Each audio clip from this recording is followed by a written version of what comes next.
Hey, what's up, you guys? Marcos Vegas here with Robert Garcia. And Robert, we're going to talk Brandon's fight August 2nd against a very tough guy, Diego Chavez.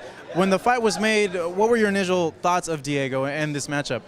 Look, we knew Diego from the fight he had against Keith Thurman, and which he was actually doing really good, boxing beautiful. He's a great fighter, man. He's a great fighter. Keith Thurman is a beast and managed to knock him out. But Diego Chavez has got skills, and he's a very tough opponent. You know, Cameron, Duncan, and myself were not very.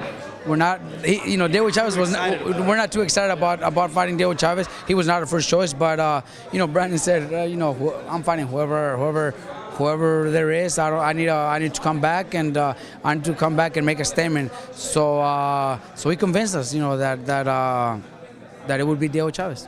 Was it a mix of the name and then seeing him and his style and how rugged of a fighter he is? And I'm pretty sure he wants fame, he wants recognition as well. All those factors that you guys were like, we don't know about this Chavez guy.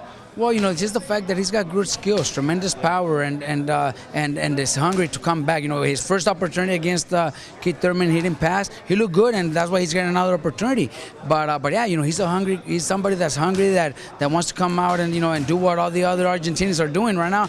Right now, they're powerful. They're doing so good, and he wants to be one of them. So he is going to be a very dangerous opponent. But like I said, Brandon said, no, I don't care. Give me Diego Chavez. I'll fight Diego Chavez. He probably just never even seen him before, but he said, let's fight Diego Chavez, and that's what we're fighting him. Looking at him in camp now, how are things now that they're back to how you guys used to do it?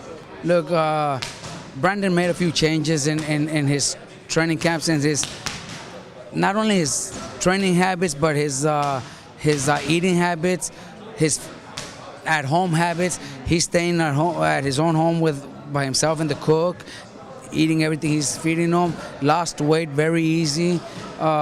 Training like never before. The way he's training now is the way he did when he beat Peterson, when he became world champion against Acosta. That's the way Brandon's training. So he's coming back to what he used to do before, and I'm happy for that. I'm happy.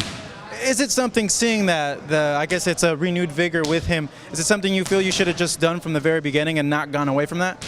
Look, we always did it, and Brandon always followed it. But came that time where there's too many people involved.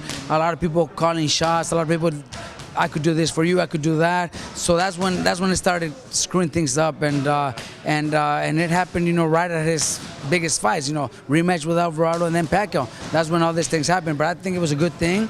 It happened. Brandon's still young. Brandon didn't get knocked out. He gets hit, but he's never been dropped or knocked out. So he's still healthy. He could still fight a few more years and do good. Now that he's thinking positive, now that he got rid of so many people that shouldn't have even been around, and training the way he used to when he became world champion, I think we got the Brandon that the people love to see.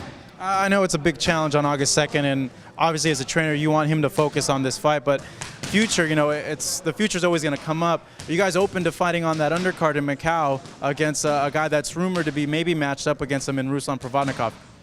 Look, we haven't heard anything like that, but we would love to. Yeah.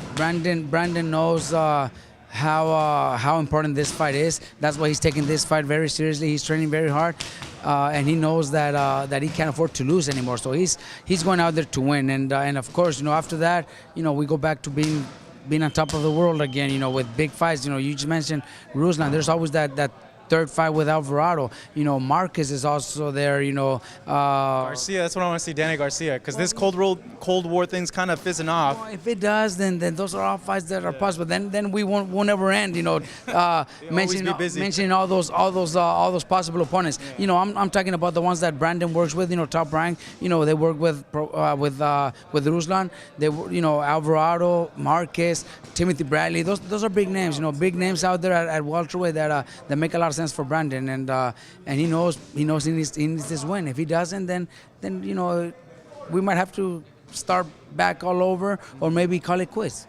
47, he seems to be really comfortable. Muscle-wise, he looks good. Do you see him maybe even going up to 54, or you feel that his frame can't put on much more naturally in a way where it might drag him down in fights?